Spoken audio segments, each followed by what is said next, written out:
Alright, welcome back sa ating YouTube channel guys. For today's video ay mag-update lang tayo sa ating yung na-build natin na solar generator Update ko lang kayo yung aking nagawa. Hanggang ngayon ay okay pa o gumagana pa siya at working na working. Mahigit o magdadalawang taon na siya mula ng binuo ko at gagamitan natin nitong mga power tools. Tingnan natin kung okay pa siya. Ito, gagamitan natin ito, jigsaw at saka yung handrail. Okay guys, huwag kayong mag-skip sa aking mga ad para naman kayo makatulong sa akin. At anyway, magpapasalamat nga pala ako sa inyo at dahil sa suporta nyo at sa panonood ng aking mga video ay nagkaroon na ako ng isang beses na akong nakasahod sa aking channel.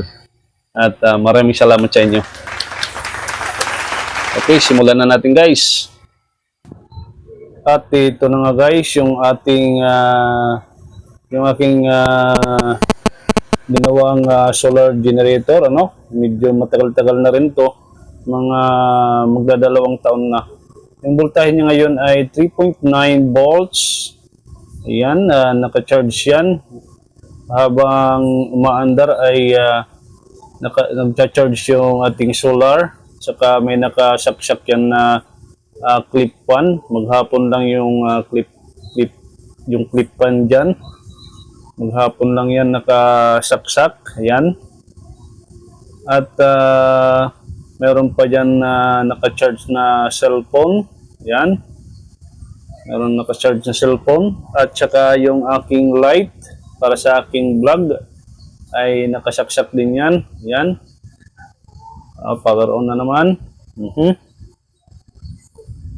Yun nga ay okay yung aking solar generator, At ito naman yung ating handrail ay nasa 650 watts yan. Medyo malakas-lakas din. Kasi 650 watts yung kanyang wattage, At ito yung ating papaganahin ngayon. Ayan. Alright. Sasaksak natin guys. Ayan. At papaganahin natin.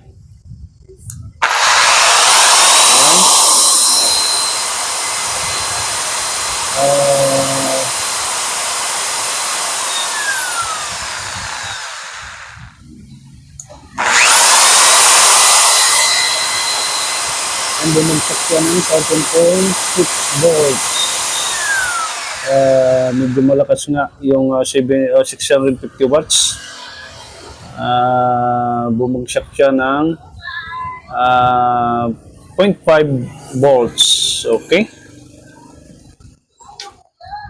At ito naman yung ating jigsaw, papaganahin naman natin ay yung jigsaw, yung pang-cutting ito. Nasa 600 watts siya, medyo mahina sa handrail, pero 50 watts lang yung diferensya niya. Yan, sasaksak natin guys, at paganahin natin.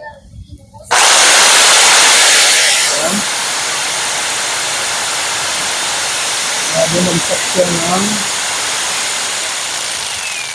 13.6, yan. At kayang-kaya nga ng ating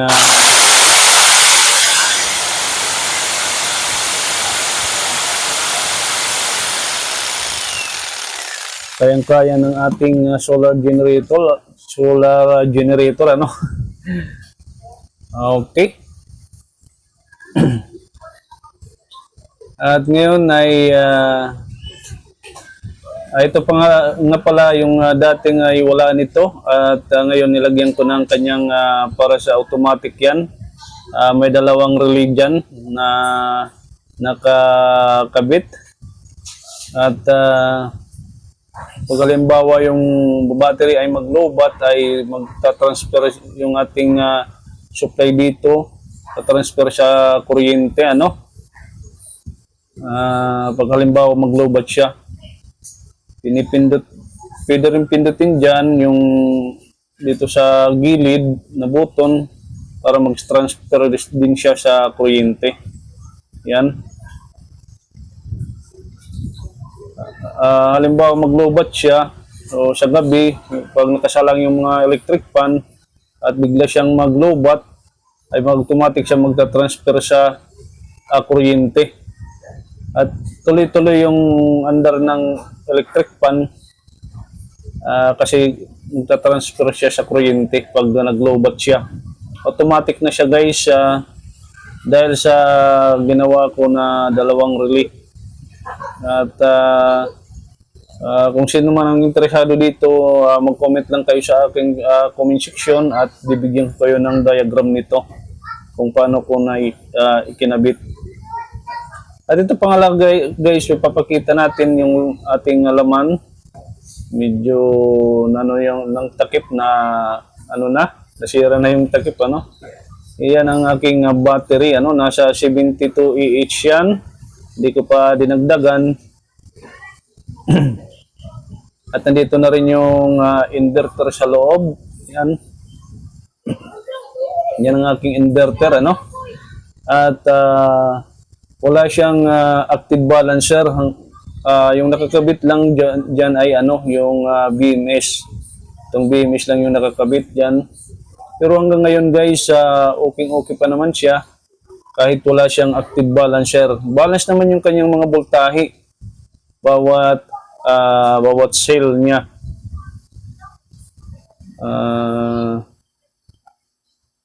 Kahit wala siyang active balancer ay okay naman, hindi naman siya nasisira, no? Magdadalawang taon na ito.